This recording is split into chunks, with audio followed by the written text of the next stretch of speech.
लगता था तुमसे नफरत करती हूँ,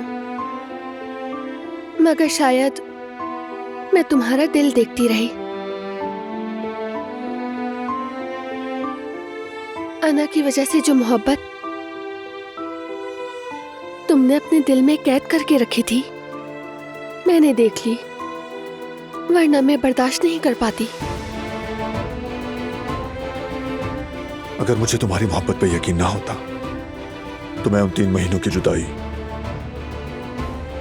बर्दाश्त ही न कर पाता। तुम्हारी कमी ने मुझे इतनी तकलीफ दी कि अगर तुमसे दोबारा मिलने की उम्मीद ना होती तो शायद मैं उस दर्द को सह ही ना पाता। उस कमरे में कैद रहते हुए भी जो चीज मुझे ताकत देती रही, वो भी यही उम्मीद थी। मैं खुद से हमेशा कहती थी, बारान मुझे ढूंढ लेगा, और तुमने ढूंढ लिया।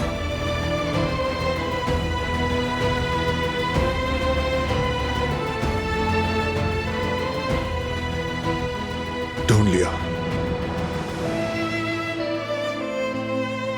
लेकिन उसके बाद जो हमने झेला वो भी आसान नहीं था। सच कहा, आसान नहीं था, मगर सब गुजर गया है मेरी जान, खत्म हो गया। खत्म हो गया। आखिरकार मोहब्बत जीत गई। हमारी मोहब्बत जीत गई। हर